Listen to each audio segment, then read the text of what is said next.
Muito bem. Há 2 semanas atrás nós falamos um pouquinho sobre o conceito de cosmovisão. E quando nós começamos a introduzir esse assunto, nós lembramos aqui os irmãos de que esse não é um assunto bíblico ou teológico. Se você procurar numa concordância bíblica a palavra cosmovisão, você não vai encontrar nas Escrituras.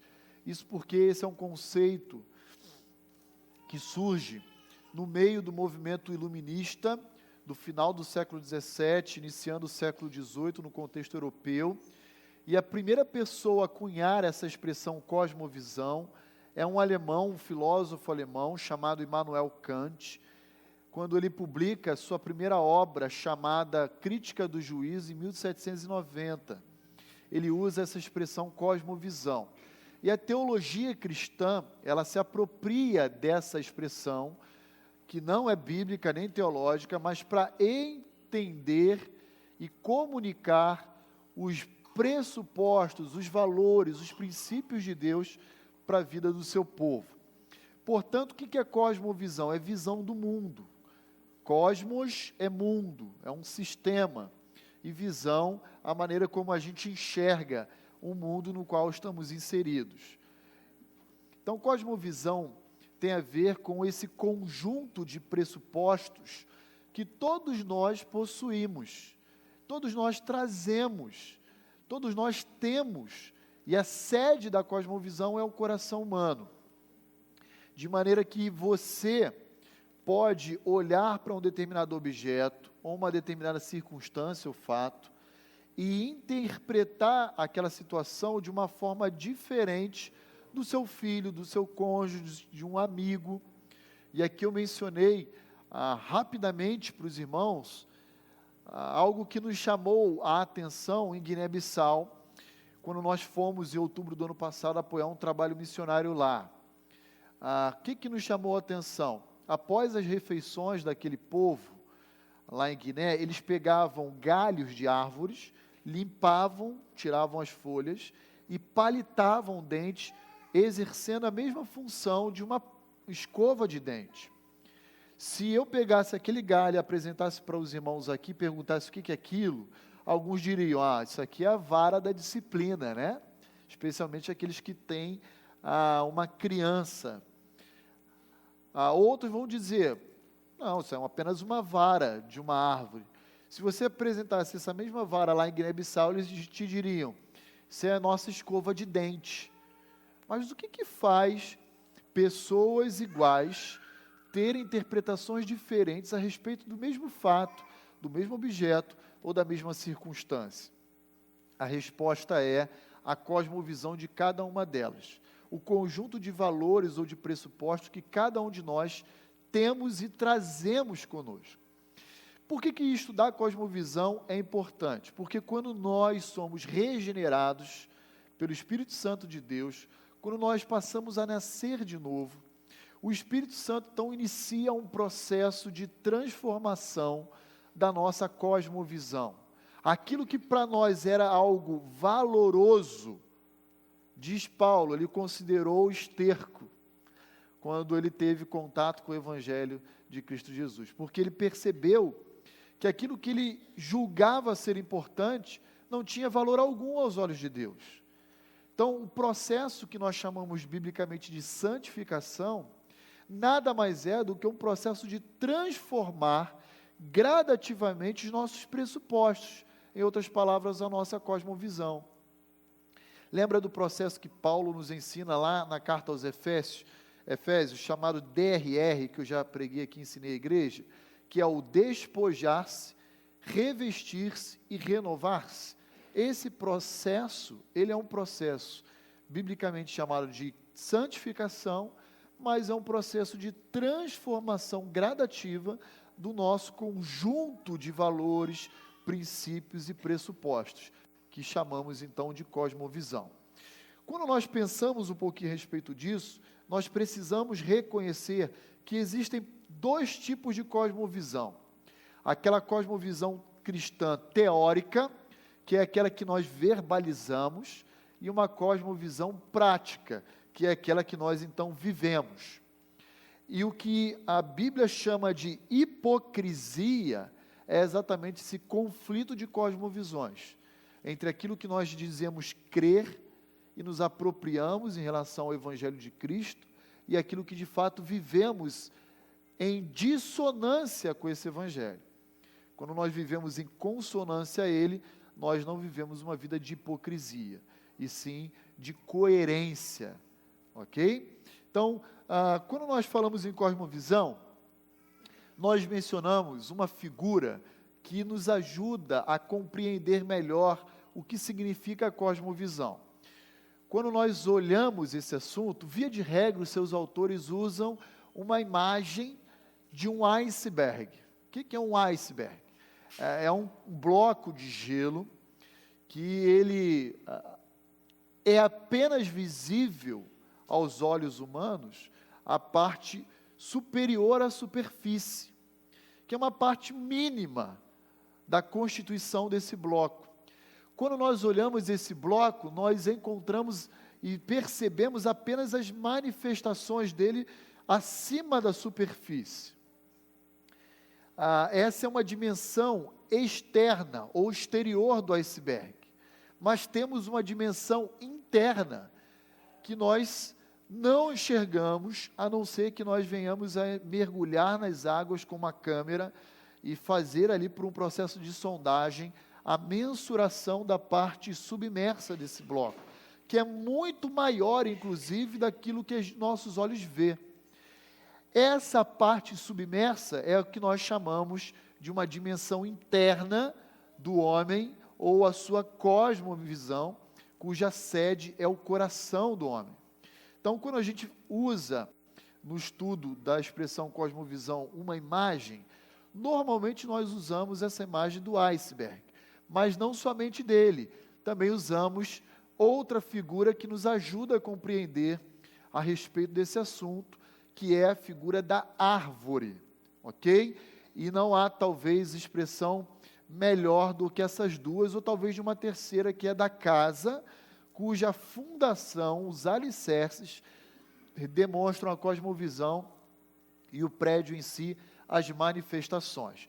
Antes de nós introduzirmos a própria aula de hoje, eu queria que alguns irmãos aqui abrissem sua Bíblia comigo em duas passagens. Uma delas, Mateus 12, verso 34, que vai nos mostrar um pouquinho a respeito dessa dimensão exterior, bem como dessa dimensão interior chamada cosmovisão. Mateus 12, 34. Quem pode ler para nós? Tati. Próximo texto se leu, Sônia. Obrigado. Olha as palavras do Senhor Jesus Cristo aí em Mateus 12, 34. Raça de víboras, como podeis falar coisas boas sendo maus? Porque a boca fala do que está cheio o coração. Então veja, em outras palavras, a boca ou as palavras do homem se identifica com qual dos dois estágios aí? Essa dimensão exterior, superior, ou a interior? A boca. A exterior. São as manifestações visíveis que o homem percebe. Mas a boca fala o quê? O que o coração está cheio. Você olha para a Tati, você vê o coração da Tati? Não, você vê as manifestações visíveis desse coração. A boca fala o que está cheio seu. Então, o coração tem a ver com a cosmovisão, essa parte submersa, aí, ou da superfície da água para baixo, ou da terra, né, para a sua raiz, aí embaixo.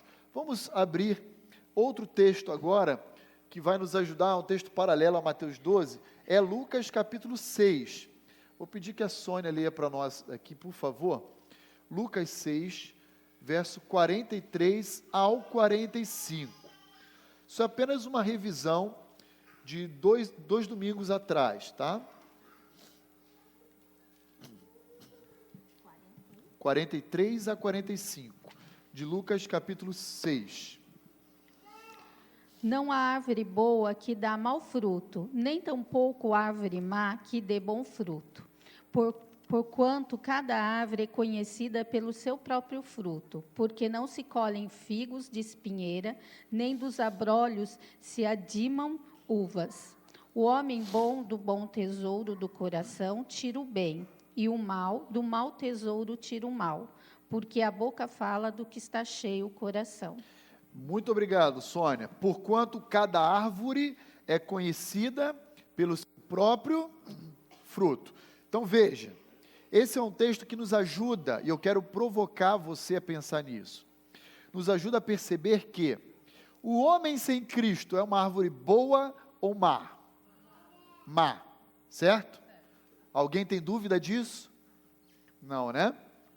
Amém. Portanto, o homem sem Cristo pode produzir bons frutos? Impossível. Ah, pastor, mas eu vejo às vezes pessoas sinceras, fazendo doações lá no Teleton, fazendo doação por Criança Esperança, enfim, ajudando um morador de rua. A Bíblia não reconhece que esses atos praticados pelos ímpios podem ser atos de justiça diante dos olhos de Deus. Podem ser atos bons diante da perspectiva humana. Porque é impossível, como diz o próprio Senhor Jesus Cristo, de se colher figo de um espinheiro, ou de abrolhos de uma videira. Isso é impossível.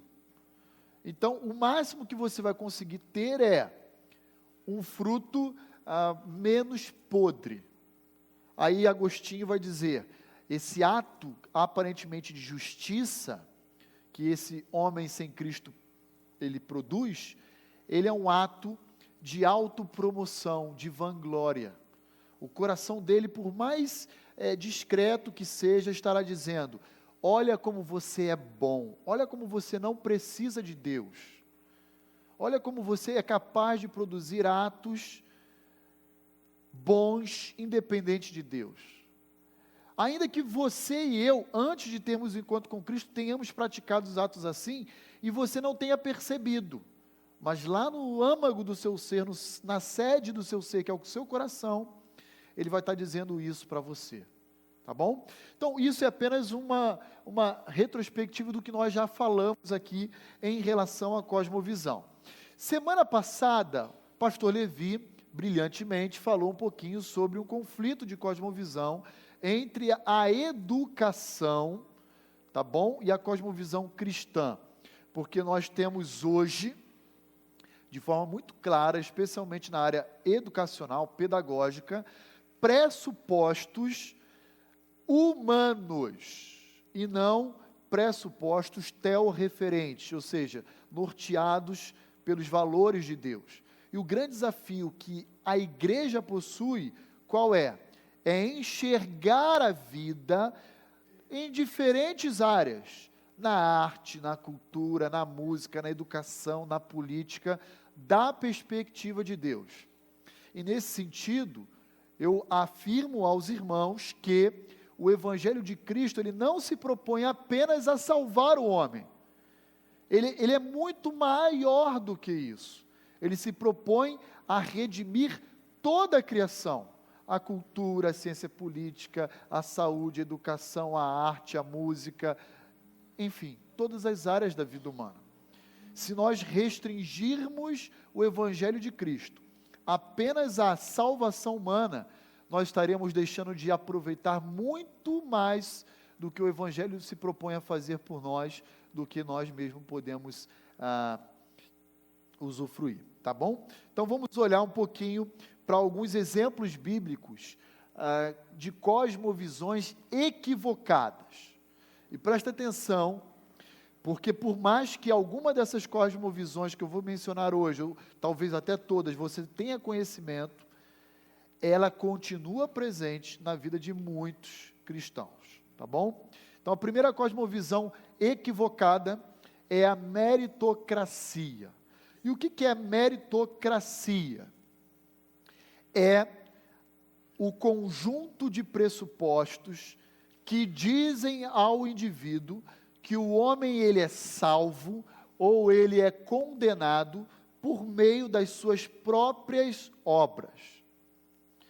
Então, o valor que se espera daqueles meritocratas, qual é? É a recompensa ou a retribuição.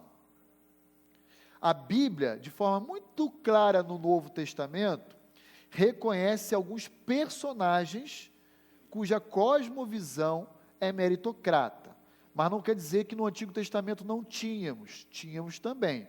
Mas a figura mais visível no Novo Testamento, que a gente percebe meritocrata, é o dos fariseus. Nesse sentido, abra lá comigo sua Bíblia, em Lucas capítulo 18, e vamos ler aí os versos 9 a 14.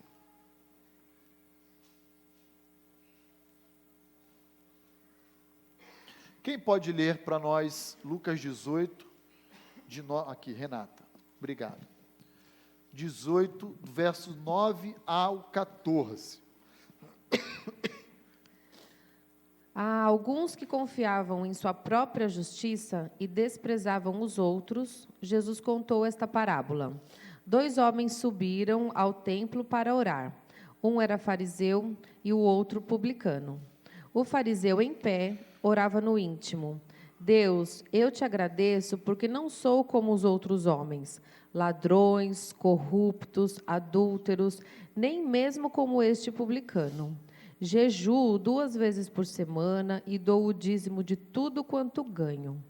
Mas o publicano ficou à distância.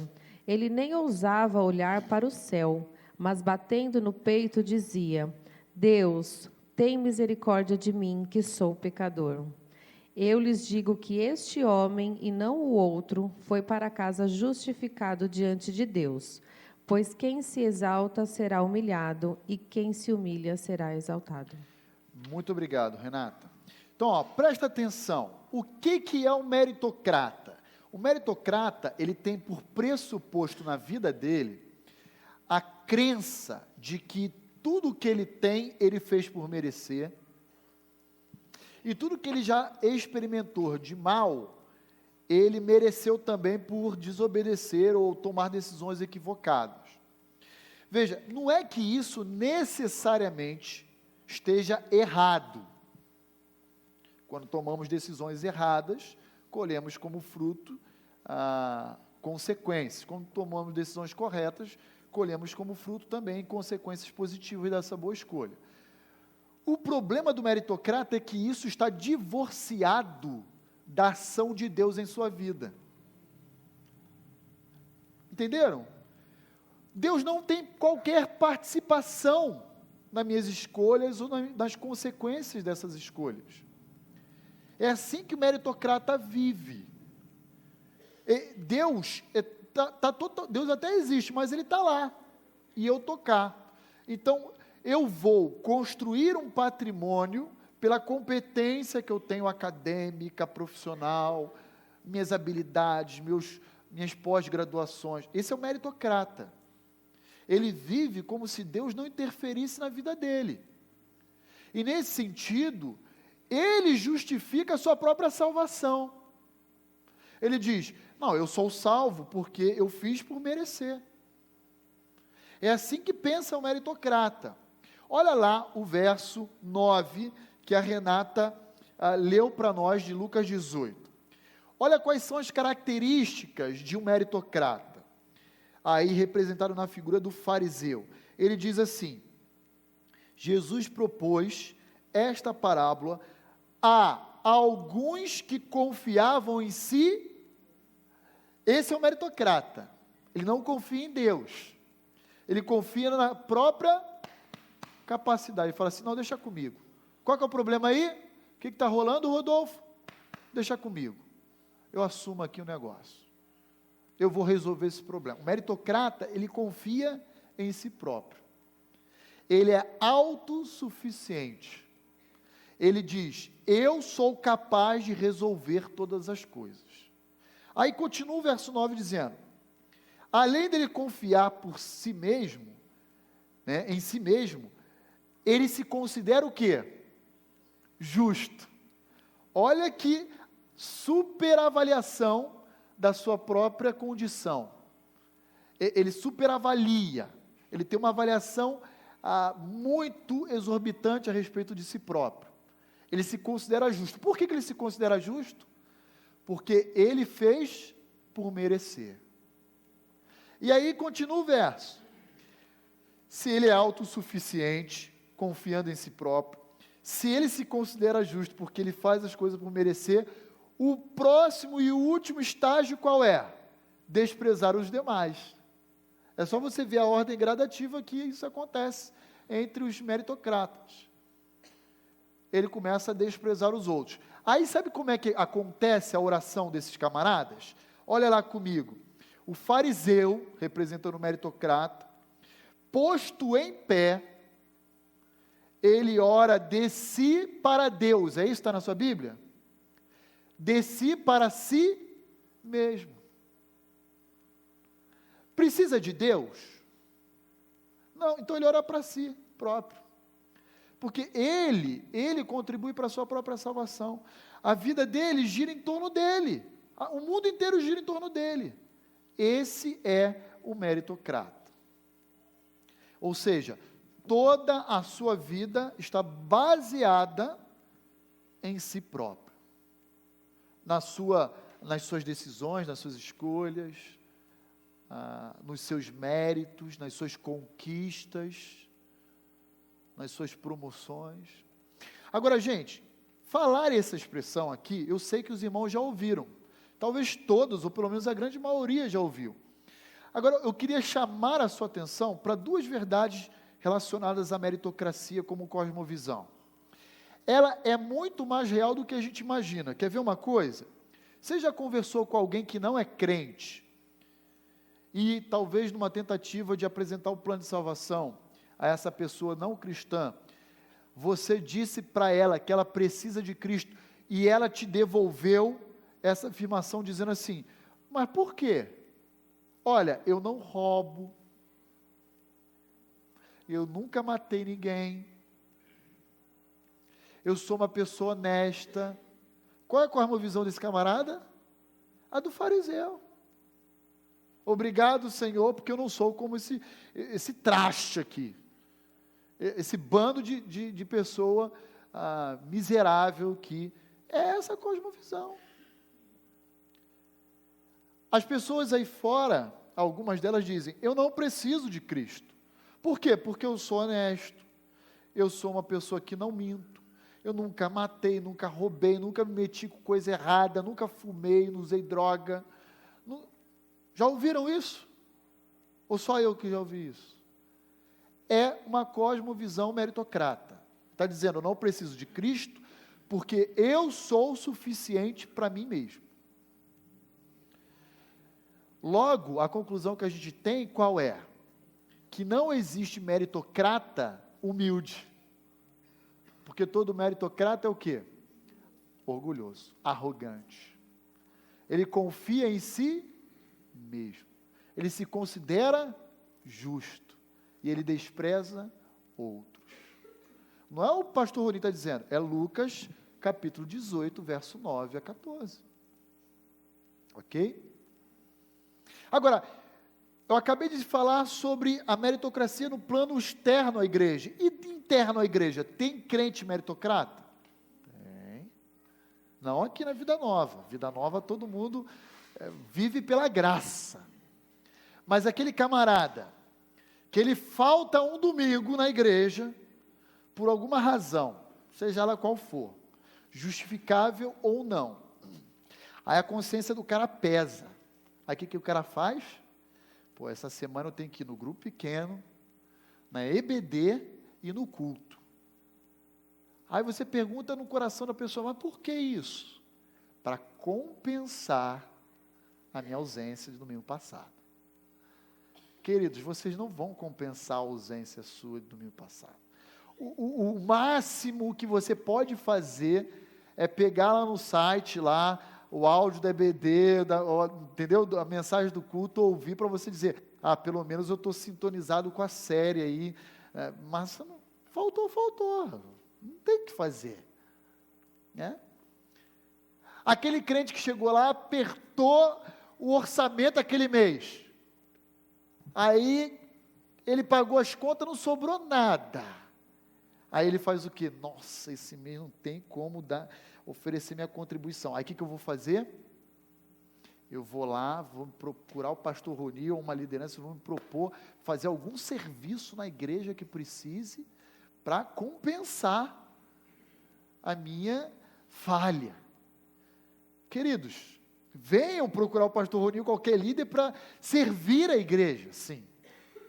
Mas não com essa motivação, que você não vai compensar nada. Você tem que estar aqui servindo com interesse do seu coração, com a motivação correta, se entregando ao serviço do reino. Falhou, pede perdão a Deus, descansa na graça e segue em frente. E vai no mês seguinte olhar seu orçamento e fazer a coisa certa. Então, a meritocracia pode parecer algo distante de nós, mas ela culmina no farisaísmo religioso, num legalismo, naquela prática de que eu preciso fazer algo para buscar a retribuição ou a recompensa daquilo. O meritocrata, ele olha para os seus bens, para o seu patrimônio, ele diz: olha como eu fui competente. Eu posso chegar aos meus 60, 70 anos de vida, olhar para trás e falar assim: olha o legado patrimonial que eu construí, como eu sou bom. Esse é o meritocrata. Esse é o meritocrata. Porque o cristão, com a cosmovisão de Deus, ele vai olhar para trás, vai ter até mais patrimônio do que esse meritocrata miserável, e ele vai olhar e vai reconhecer como tu foi bom. Olha como é diferente, olha como muda tudo. Olha como o Senhor foi bom para comigo. Eu olho para a minha vida e vejo que eu tenho tudo isso que eu posso deixar para a minha família, porque o Senhor me deu princípios na tua palavra de uma boa mordomia. E além de ter tudo isso a serviço do teu reino, eu ainda pude investir em missões, na minha igreja local, em algumas pessoas que precisavam. Senhor, muito obrigado. O meritocrata diz: não, isso aqui é tudo fruto do meu suor, do meu esforço. Por quê? Porque ele acha que as suas próprias obras têm a resposta para todas as coisas na sua vida. Tudo bem, queridos? Alguma contribuição, dúvida? Podemos prosseguir? Muito bem. Qual o remédio para o meritocrata? Agora vem a surra. Efésios 2. Vamos lá abrir Efésios capítulo 2, versos 8 e 9. Efésios 2, verso 8 e 9. Alguém pode ler para nós? Quem pode ler? Ednei. Como é que a gente trata o meritocrata? Lendo Efésios 2. Lê para a gente aí, por favor, Ednei, verso 8 e 9. Vocês são salvos pela graça, por meio da fé. Isso não vem de vocês, é uma dádiva de Deus. Não é uma recompensa pela prática de boas obras, para que ninguém venha se orgulhar.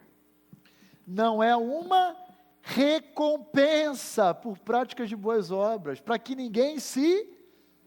Olha que tapa na cara dos meritocratas. Olha que tapa na cara.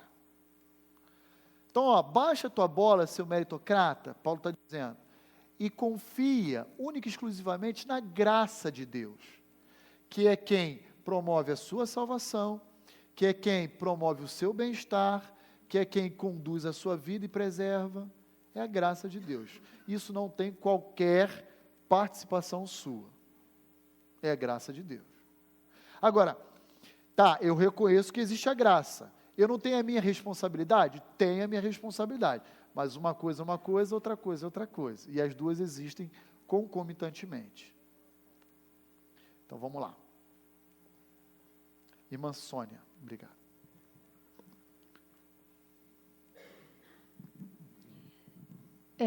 Quando eu acredito que eu perco a salvação, eu não sei se eu me torno meritocrata, não me torno? Sim. Não existe a possibilidade de alguém que crê na perda de salvação crer de forma diferente da meritocracia. Não. É aí que eu ia chegar. É a ponta do iceberg. O pressuposto é meritocracia, é a cosmovisão. E a manifestação aparente, visível, dessa forma meritocrata. Vai culminar em várias coisas. É um crente arrogante, orgulhoso, é um crente que acha que perde a salvação como conquista a sua própria salvação, é um crente que, e aí vai ter vários desdobramentos. A pessoa que crê na perda de salvação é um meritocrata. Por quê? Ele vive assim, andando no limiar, assim, na ponta, no beiral de um prédio de 50 andares. Se ele se desviar para um lado, ele perde a salvação. Se ele continuar andando em cima, ele assegura ela. Então, assim, se eu pecar, eu perco a salvação. Se eu confesso, peço perdão a Deus, eu obtenho. Aí fica esse toma, devolve, toma, devolve, toma, devolve. Deus vai lá e toma. Aí você pecou, perdeu. Aí você obedeceu, confessou, ganhou. Aí você, no outro dia, pecou, perdeu. Aí fica esse leve trás. Se cair do prédio alto, na concepção dos meritocratas, perdeu de vez e foi para onde? Para o colo do capiroto. Na concepção meritocrata, sim. Né? Olha que interessante, eu estava conversando no meu grupo pequeno essa semana com alguns irmãos. Existem pessoas, igrejas meritocratas, que se você faltou à ceia do Senhor, no domingo seguinte você corre lá, chega meia hora antes, passa no gabinete e toma, para assegurar a tua salvação ali, tua comunhão. É verdade. É verdade. Isso é o que? Uma cosmovisão meritocrata. Meritocrata. Você não vive pela graça. Gente, grave que eu vou dizer uma coisa para vocês. A teologia da graça é o centro do Evangelho. Ela nos liberta. Só que a gente, às vezes, quer ser como os crentes da galáxia. Voltar a se submeter à lei. Larga desse negócio. Larga dessa coisa aí. Vive pela graça de Deus. Não uma graça barata, a graça bíblica, né? Que exige de você santificação, compromisso. Mas larga desse negócio que te escraviza aí, rapaz. Isso aí não é para a tua vida, não. Deus te chamou para ser livre. Livre. Pode falar, Sônia. É complicado assim, entender até que ponto é meritocracia ou é arrependimento. Por exemplo, quando eu faço uma coisa que eu sei que desagradou a Deus, eu me sinto muito triste com isso. Até que ponto pode ser meritocracia ou pode ser arrependimento mesmo, por ter desagradado a Deus? É muito subjetivo, Sônia, mas eu te diria o seguinte: se o que te leva a se entristecer com determinado ato errado é a consciência de que você feriu a Deus, o agrediu, isso é um arrependimento genuíno. Deus é santo e eu acabei de atacá-lo. O Senhor é o meu Salvador, o meu Criador, o Senhor é o meu Pai, me perdoa. Isso é arrependimento. Agora, nossa, pisei na bola. E isso que eu fiz compromete até a minha salvação. Isso que eu fiz compromete o meu relacionamento com Deus, e eu posso estar passivo a colher desgraças. Olha a questão da recompensa, da retribuição, presente na motivação. Aí já é meritocracia. Então depende, é muito subjetivo, depende da maneira que leva você a se entristecer do seu ato. Se é uma motivação que te preocupa a ser punido, ou deixar de receber uma bênção, é meritocracia fácil. Mas se é aquela coisa assim, eu até posso deixar ser punido pelo pecado que eu cometi, eu deixar de receber a graça de Deus, a bênção, mas pior do que tudo isso foi eu ter atacado o meu Salvador. Isso é um arrependimento genuíno. Então, sabe, aquela linha tênuezinha. Deu para ficar? Tá bom? Tudo bem, queridos? Vamos para a segunda cosmovisão, senão a gente não consegue avançar hoje, tá bom? Muito bem, mas se tiver alguma dúvida, fique à vontade para levantar sua mão. Segundo exemplo de uma cosmovisão equivocada e que a gente encontra na Bíblia é o ceticismo. O que afirma o ceticismo? Eu não posso crer naquilo que eu não posso ver. Isso é o ceticismo. Quem é o cético? É aquele que não consegue comprovar, porque ele nunca viu ou experimentou determinado algo. Na Bíblia, nós também temos uma figura muito interessante que representa uma cosmovisão cética. Quem é esse personagem? É um outro grupo religioso judaico chamado de saduceus. Mas não é somente os saduceus, não são somente eles. Eles, principalmente, porque eles só surgem no Novo Testamento, no Antigo também tem pessoas céticas, tá bom? Então, o que o cético diz? O cético diz assim: já que eu não tenho como verificar, já que eu não tenho como comprovar determinado fato, então eu não acredito nele. Com esse pressuposto, o que os saduceus fazem? Eles negam a continuidade da existência do homem após a morte, eles negam a ressurreição, eles negam... Quer ver? Eles falam assim, ó: alguém aqui sabe para onde você vai depois que morrer nessa vida? Aí alguém vai dizer, vai para o céu ou para o inferno. O cético vai dizer assim, mas como é que você tem certeza disso? A sua resposta diante de uma cosmovisão bíblica vai ser, porque a Bíblia diz. O cético, por ter outra cosmovisão, uma cosmovisão humanista e pragmática, vai dizer, não, você conhece alguém que já morreu e voltou para te dizer isso? Não conheço. Então não existe. O iluminismo gerou isso. Ele colocou a razão como crivo de todas as coisas, detendo a palavra final. E aí, o ceticismo vai dizer, não é possível ressuscitar. O mundo existe já há mais de quantos mil anos? 6.000 anos? Ok. E quantas pessoas você conheceu ressurreta? Você crê num Jesus que é ressurreto, mas você o viu? Então, o cético, ele vai negar, ele vai desconstruir a sua fé. Por quê? Porque ele está baseado exclusivamente na sua razão. E a razão humana, ela diz, isso não é palpável, isso não é tangível, isso não é verificável. Então, eu desprezo, eu desconsidero.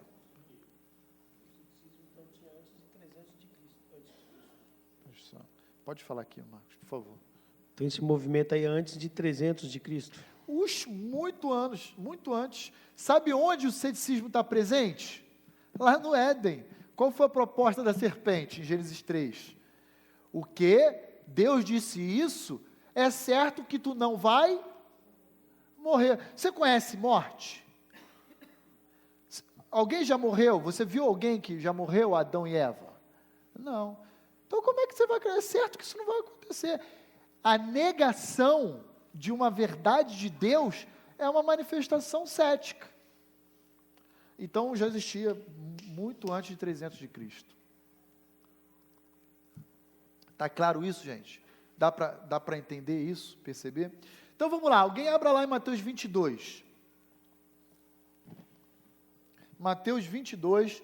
E leia, por favor, esse episódio aí, entre os saduceus e o Senhor Jesus. Por favor, Dani, obrigado.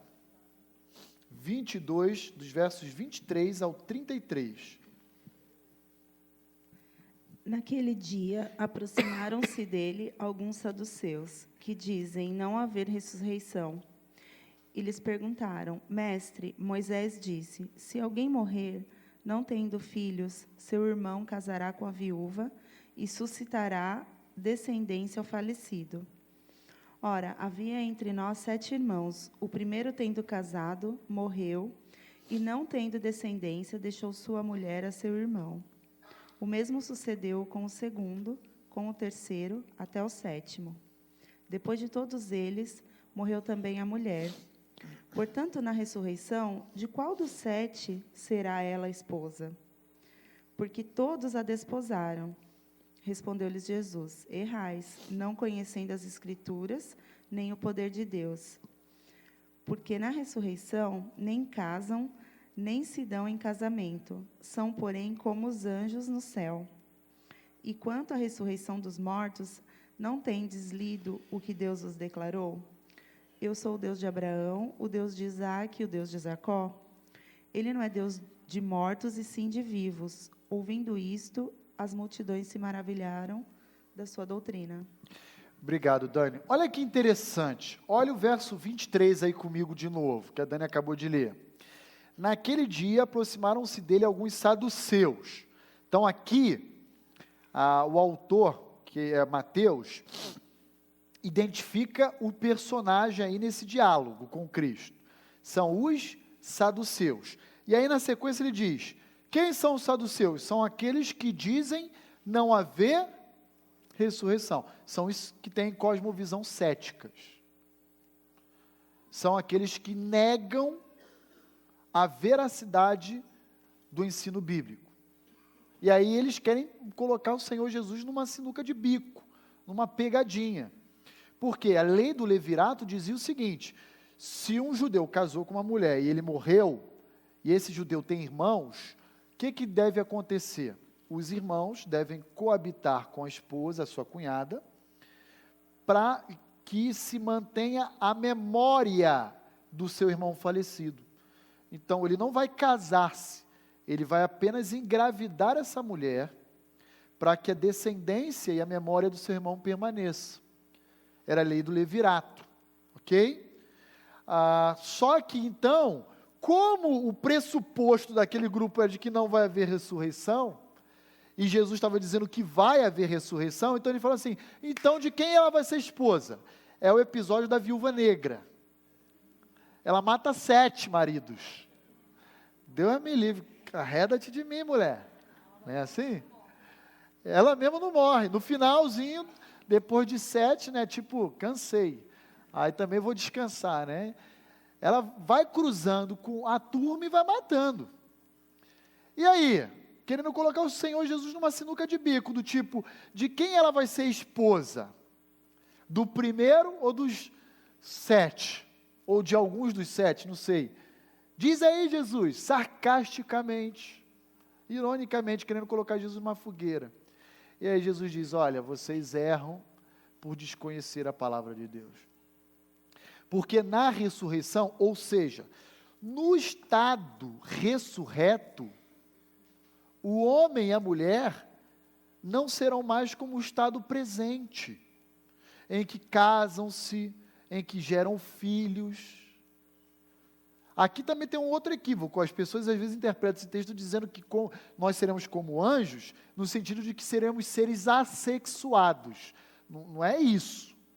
O Roni será homem, a Glaucia será mulher, ressurreto, mas nós não teremos mais essa condição atual de nos casarmos e procriarmos. É isso que Jesus está dizendo. Porque os anjos não se casam e dão em casamentos. É esse o sentido de Jesus. A raça angelical não se perpetua, não se multiplica. Por quê? Porque eles foram criados por Deus e não foi dado a eles essa capacidade de procriação, mas a nós foi dado. Lembram? Cresçam e se multipliquem. Aos anjos não. Então é isso que Jesus está dizendo. Não é que nós seremos seres assexuados. Tá bom? Quem é homem, quem é mulher, e ninguém vai falar que também vai ter uma ideologia de gênero lá depois, porque isso não vai existir. Pecado não existe mais. Depois no estado ressurreto final dos santos. Tá bom? Mas eu sou homem, mas eu me sinto uma galinha. Isso não existe. Porque é um construto social. Isso aí é reflexo da queda humana, tá bom? Isso no estado ressurreto, isso não mais vai acontecer. Então, veja aí, Jesus dizendo, na ressurreição, portanto, nem se casa, nem se dão em casamento, serão como os anjos no céu. Então, temos aqui um exemplo de uma cosmovisão cética. É possível que crentes em Cristo Jesus possam ter uma cosmovisão cética? Sim. Então, abra lá comigo em 1 Coríntios capítulo 15, verso 13 a 19. E quem abrir, por favor, leia para nós 1 Coríntios 15, de 13 a 19. Jennifer, por favor, querida. Olha a cosmovisão de um segmento da igreja de Corinto que estava sendo influenciada pela filosofia ateniense. Corinto distanciava mais ou menos 70 a 100 quilômetros de Atenas, e era uma igreja imersa na cultura grega, debaixo de filosofias estoicas, epicuristas, e olha o reflexo dessa influência pagã dentro da igreja de Corinto. Leia para nós, por favor. Se não há ressurreição dos mortos, nem Cristo ressuscitou. E se Cristo não ressuscitou, é inútil a nossa pregação, como também é inútil a fé que vocês têm.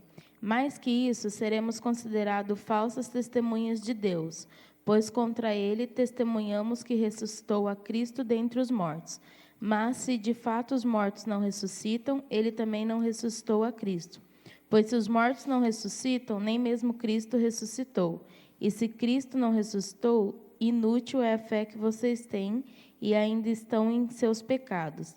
Neste caso, também os que dormiram em Cristo estão perdidos. Se é somente para esta vida que temos esperança em Cristo, somos de todos os homens os mais dignos de compaixão.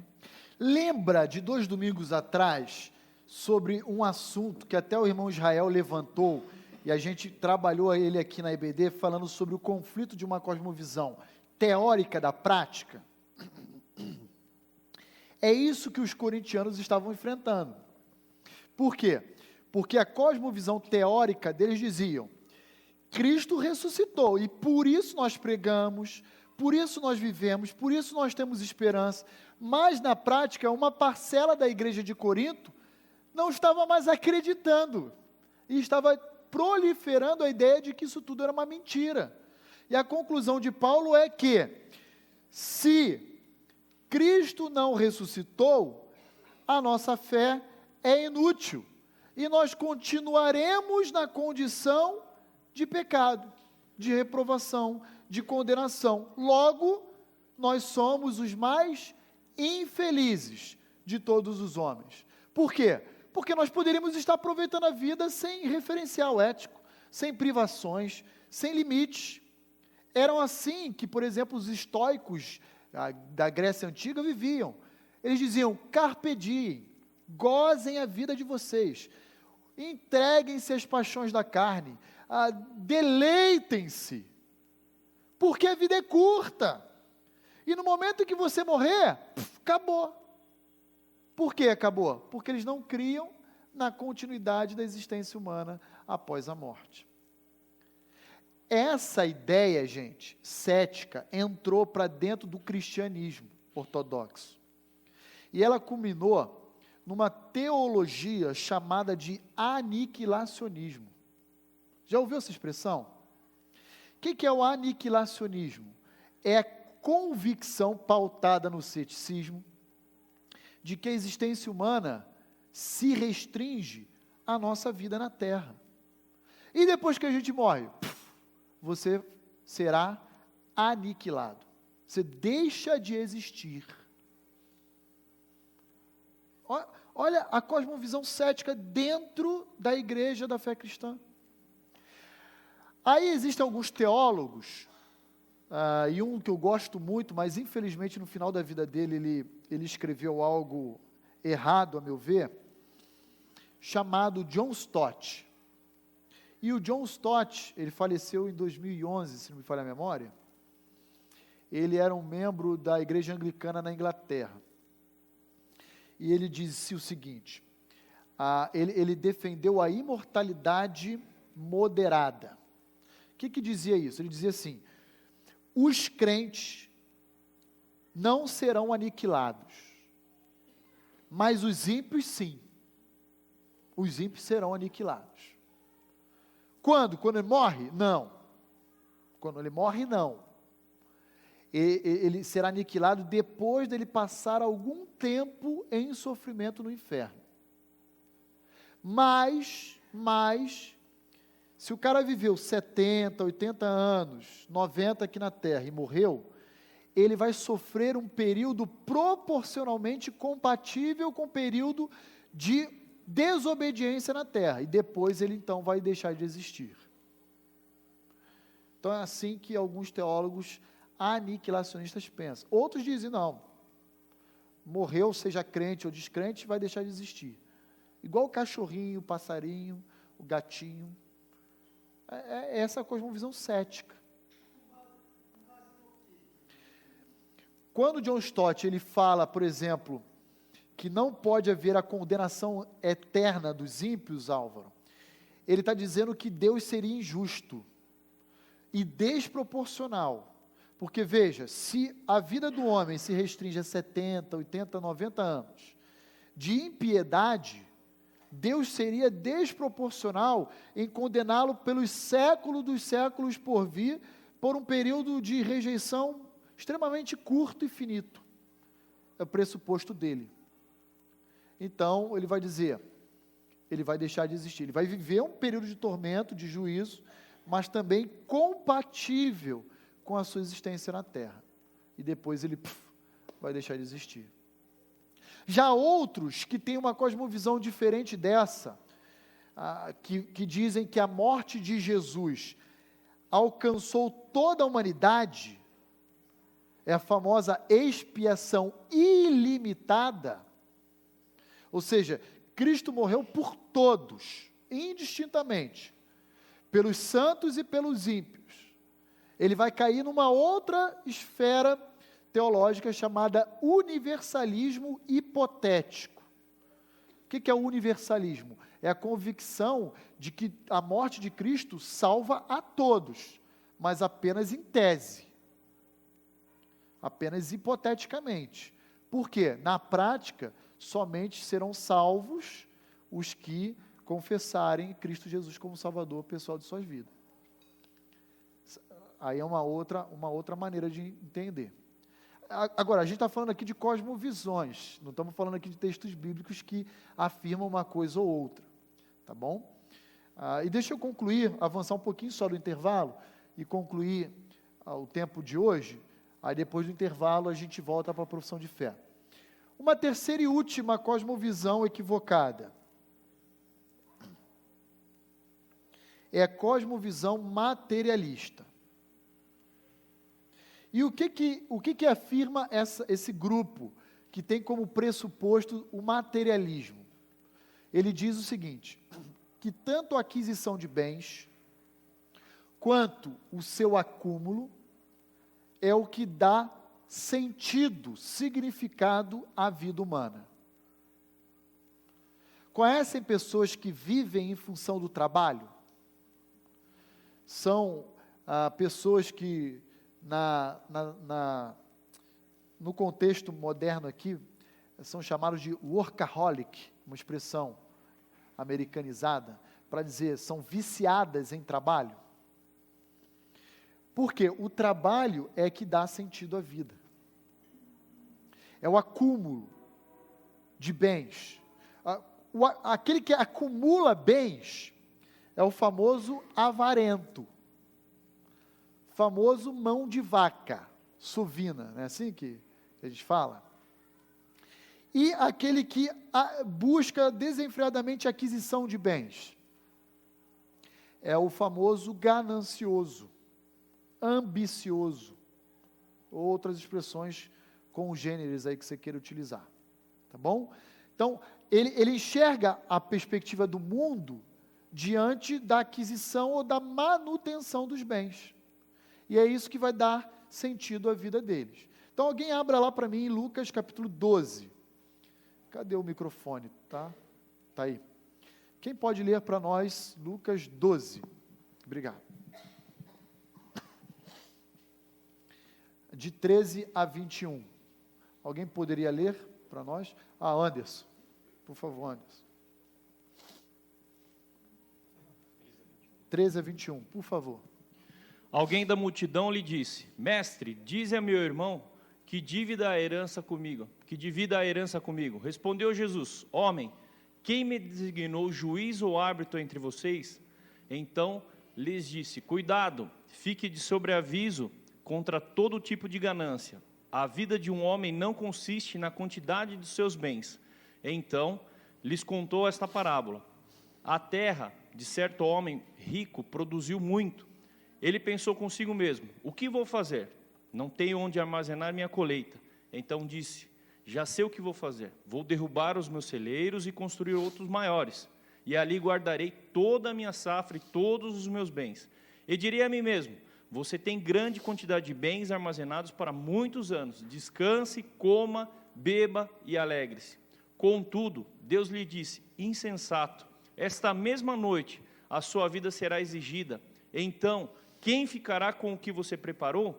Assim acontece com quem guarda para si riquezas, mas não é rico para com Deus. Obrigado, Anderson. Rapidamente, por causa do horário, presta atenção comigo no verso 13. Cada passagem dessa dos evangelhos, tanto Lucas lá 6, quando falou da parábola do fariseu e publicano, quanto Mateus 12, quanto agora Lucas 12, o autor ele sempre apresenta o personagem, fariseu e saduceu, e agora aqui esse rico insensato, quanto a sua cosmovisão. Então olha lá o verso 13. Mestre, ordena meu irmão que reparta comigo a herança.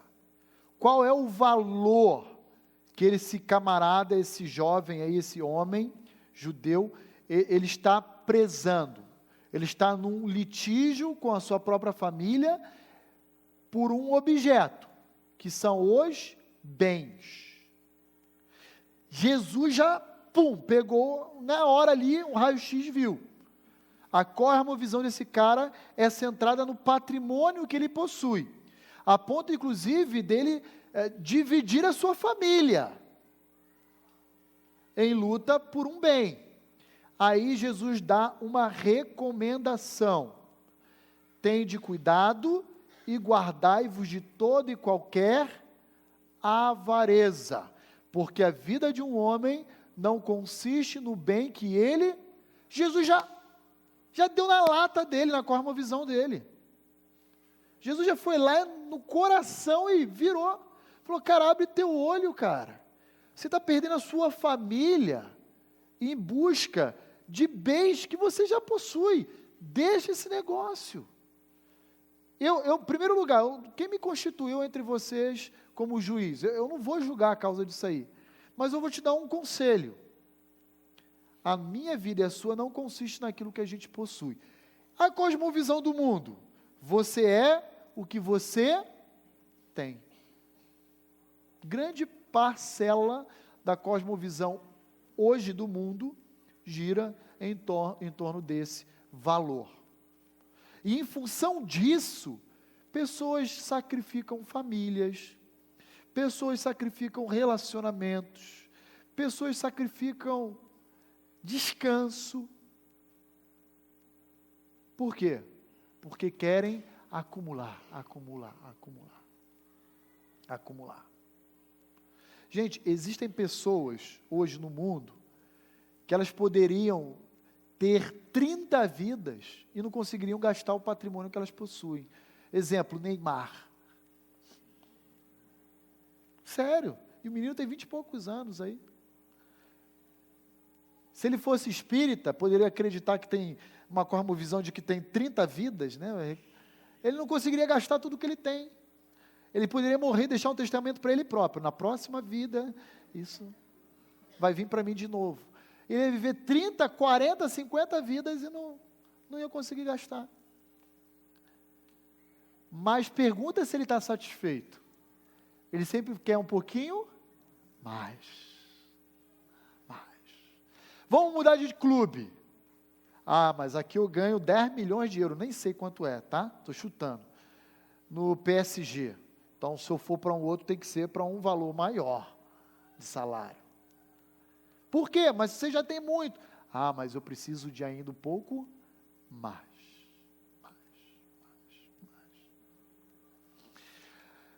1 Timóteo, capítulo 6. Alguém abra lá comigo. Vamos ver o remédio para essa cosmovisão equivocada, materialista.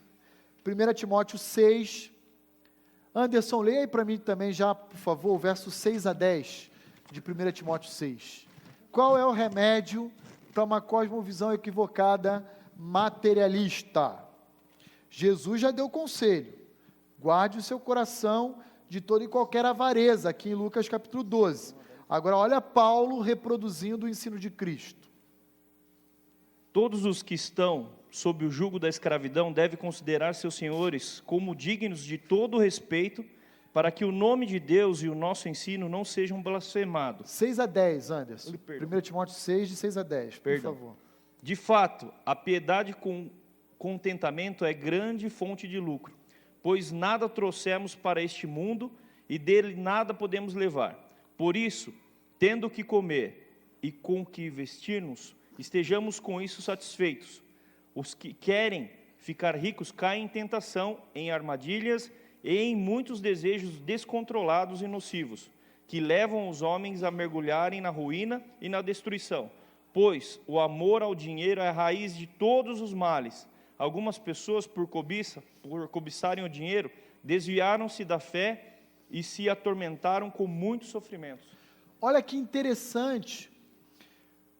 Jesus já tinha falado em Lucas 12, para guardar o coração de uma cosmovisão materialista, ok? Porque a vida de um homem não consiste nos bens que ele possui. Guarda o seu coração da avareza. Agora Paulo vai dizer, olha, o contentamento e a piedade é que são grandes fontes de lucro. Larga a mão de amar a riqueza, porque o amor do dinheiro é a raiz de todos os males. Paulo vai dizer isso para nós. E porque alguns começaram a amar e a cobiçar essas coisas, eles acabaram se desviando da própria fé e se atormentaram com muitas dores. E, gente, eu diria que esse tormento de dores aqui, às vezes, é depressão nos dias atuais. Tem pessoas que chegam no final da vida com um patrimônio gigantesco, olham e veem que perdeu o sentido da vida, porque se aposentou, porque parou de trabalhar, parou de acumular riquezas. E aí, eles começam a falar, tudo isso que eu conquistei é uma praga para mim. Começa a olhar como maldição. Eu desperdicei minha vida. Sabe o que é muito interessante você olhar um livro bíblico nessa perspectiva humanista? É de Eclesiastes. Salomão vai chegar no final da vida e vai falar, que injustiça, eu construí um grande império e vou deixar para meu filho. Quem saberá se esse meu filho será um dissoluto ou um sábio? Tudo é vaidade, eu corri a minha vida inteira, passei correndo atrás do vento. Assim, deixa eu pegar você.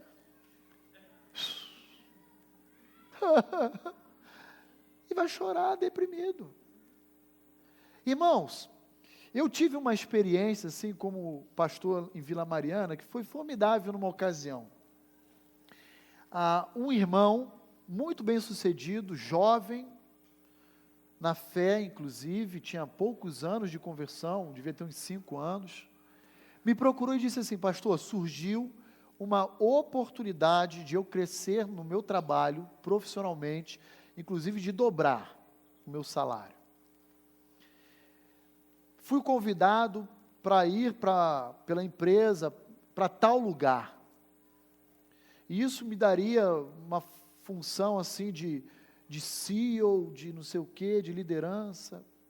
Incrível, que aqui eu nunca teria. Eu pedi um tempo para orar para o meu chefe, e eu preciso dar resposta a ele essa semana. Só que eu queria conversar com o senhor a respeito disso, porque eu estou preocupado. E eu disse, por que você está preocupado? Porque para ocupar essa função, eu tenho que me mudar, eu e minha família daqui de São Paulo, ir para tal lugar, e procurando na internet, buscando aí alguns contatos, eu percebi que nesse lugar não tem igreja, ou não tem uma igreja pelo menos séria. Rapaz, quando aquele cara me falou aquilo, eu quase chorei de emoção, assim, vibrando. Falei, eis um verdadeiro servo de Cristo Jesus. Porque, embora a oportunidade seja, assim, sedutora, ele não está sendo motivado ou levado por ela. Ele está preocupado com o bem-estar da sua família, com o bem-estar do seu relacionamento com Deus, dele e da sua família. E no final ele negou. Olha que legal. Ele negou. Por quê? Porque a sua cosmovisão não era uma cosmovisão materialista. Senão, na mesma hora, ele, E escutem o que eu estou dizendo para vocês. Existem famílias, casais casados, pouco se lixando para a opinião da esposa, do filho, e dizendo, eu aceito. Mas você não quer um tempo para conversar com a sua família? Não. Se eles não forem, eu vou. Eu vou. Tive um outro exemplo ao avesso, de um jovem, na mesma igreja que eu pastoreei, cujo pai morava e trabalhava em Brasília, e a mãe morava e trabalhava no Mato Grosso. Ambos concursados, estáveis, e eu perguntei como é que é a vida conjugal deles. Uma vez por mês ou a cada 2 meses eles se encontram num final de semana. Eu tenho uma séria dificuldade com isso. Por quê? Porque a Bíblia fala na teologia do casamento que deixa pai e mãe para se unir. Que tipo de união existe nesse relacionamento aberto, contemporâneo dos nossos dias? Irmãos, prestem atenção, porque esse assunto pode parecer filosófico, mas é extremamente real e prático. E se você não colocar a lente da palavra de Deus, para você enxergar o mundo no qual você se encontra, interpretá-lo e se relacioná-lo da forma adequada, você vai ser absorvido por essa cultura ímpia e pagã. Muito bem. Quero concluir nosso tempo fazendo 2 considerações importantes. 2 considerações. E gravem-na no coração de vocês. Primeira delas. Tomem cuidado com algumas cosmovisões que, se dizendo cristãs e estando muitas vezes dentro das igrejas, são, na verdade, cosmovisões humanistas e que se opõem abertamente aos valores de Deus. Vou repetir. Tomem cuidado com as cosmovisões que, se dizendo cristãs e muitas vezes estando presentes dentro das igrejas, são, na verdade, humanistas e se opõem abertamente aos valores de Deus. Vou dar alguns exemplos. Primeira delas, uma cosmovisão humanista dentro da igreja. Eu luto com a soberania de Deus, e quando eu penso, por exemplo, que Deus elege alguém e reprova outros, Deus é injusto. Por que eu estou falando isso? Porque quem passa a ser o centro da justiça é o homem, e não Deus. Isso é um exemplo de uma cosmovisão humanista. Porque fere o meu senso de justiça. Mas quem define o que é justiça reta é Deus. Isso é um exemplo de uma cosmovisão humanista. Uma outra. O homem é vítima do sistema, de uma criação que ele recebeu, da sociedade que o discriminou, o marginalizou. Outro tipo de cosmovisão centrada no homem, não em Deus. Não em Deus. Outro exemplo. Não podemos experimentar sofrimento ou dores. Por quê? Porque o nosso Deus nos blinda de todas as aflições.